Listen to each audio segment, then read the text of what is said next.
ರಾಜ್ಯ ನಾಯಕರು ಏನಾದ್ರು ಎಚ್ಚರಿಕೆ ವಹಿಸಬೇಕಾಗಿತ್ತು ಅಂತ ಹೇಳಿದೆ ಸರ್, ನೀವು ಹಿರಿಯ ನಾಯಕರಾಗಿ. ಸರ್, ನಾನು 100ಕ್ಕೆ 100 ನಿಮ್ಮೊಟ್ಟಿಗೆ ಸಹಮತ ಇದೆ. ನಂದು ಕರ್ನಾಟಕದ ಇತ್ತೀಚಿನ ರಾಜಕೀಯ ಇತಿಹಾಸವನ್ನು ನೀವೆಲ್ಲ ನೋಡಿದ್ದೀರಿ. ವಿಧಾನಸಭೆಯಲ್ಲಿ ಭಾರಿ ದೊಡ್ಡ ಹಿನ್ನಡೆ ಆಯಿತು ನಮಗೆ.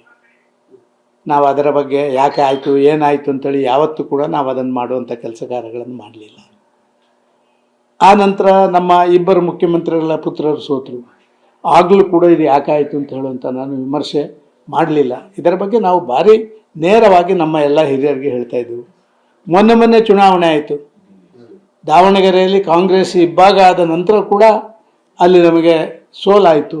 ಯಾಕೆ ಆಯಿತು ಅಂತ ವಿಮರ್ಶೆ ಮಾಡಬೇಕು ಅಂತ ಹೇಳುವಂಥ ನಾವು ನಿರಂತರವಾಗಿ ರಾಜ್ಯದಲ್ಲಿ ಸಂಘಟನಾತ್ಮಕವಾಗಿ ಎಲ್ಲೆಲ್ಲಿ ನಮ್ಮ ಲ್ಯಾಪ್ಸಸ್ಸು, ಎಲ್ಲೆಲ್ಲಿ ನಮ್ಮ ವೀಕ್ನೆಸ್ ಇದೆಯಾ ಅದನ್ನು ಸರಿ ಮಾಡಬೇಕು. ಅದಕ್ಕಾಗಿ ನಡೆದು ಬಂದಂಥ ದಾರಿಯನ್ನು ಒಮ್ಮೆ ಪುನರ್ವಿಮರ್ಶೆ ಮಾಡಬೇಕು ಅಂತ ಹೇಳುವಂಥದ್ದನ್ನು ನಾವು ಮಾಡದೇ ಇರುವಂಥದ್ದೇ ಈ ರೀತಿಯ ಅವಕಾಶ. ಆದರೆ ನೋಡಿ, ಯಾವಾಗ ನೀವೇ ನಮಗೆ ಪ್ರಶ್ನೆ ಮಾಡ್ತಾಯಿದ್ರಿ, ಶಿಸ್ತಿಲ್ಲ ನಿಮ್ಮ ಪಾರ್ಟಿಯಲ್ಲಿ, ಆಂತರಿಕ ವಿಚಾರಗಳ ಬಹಿರಂಗವಾಗಿ ಚರ್ಚೆಗೆ ಬರ್ತಾ ಇದ್ದಾವೆ ಅಂತ ಹೇಳಿದಾಗ ನಾವೆಲ್ಲ ಭಾರಿ ಕಠೋರವಾಗಿ ಅದನ್ನು ವಿರೋಧ ಮಾಡಿ ಒಂದು 4 ಜನರನ್ನು ಹೊರಗೆ ಕಳಿಸಬೇಕಾಗಿತ್ತು. ಆದರೆ 3 ಜನರನ್ನು ಹೊರಗೆ ಕಳಿಸುವಂಥ ಪ್ರಯತ್ನ ಆಗಿದೆ, ಅದರಲ್ಲಿ ಯಶಸ್ವಿಯಾಗಿದ್ದೇವೆ. ಅದರ ನಂತರ ಪಕ್ಷದ ಆಂತರಿಕ ಗೊಂದಲಗಳು ಚರ್ಚೆ ಆಗ್ತಾ ಇರಲಿಲ್ಲ. ಕಾರ್ಯಕರ್ತರಿಗೆ ಒಂದು ನಮೂನೆ ಸ್ವಲ್ಪ ಮನಸ್ಸಿಗೆ ನೆಮ್ಮದಿ ಬಂದಿತ್ತು. ಯಾವಾಗ ನೋಡಿದರೂ ನಮ್ಮದನ್ನೇ ಮಾಡೋದು, ನಮ್ಮದನ್ನೇ ಮಾತಾಡುವಂಥ ಪರಿಸ್ಥಿತಿಯಿಂದ ಹೊರಗೆ ಬಂದಿದ್ದೇವೆ ಅಂತ ಹೇಳುವಂಥದ್ದು ಕಾರ್ಯಕರ್ತರ ಮನಸ್ಸಿನಲ್ಲಿತ್ತು.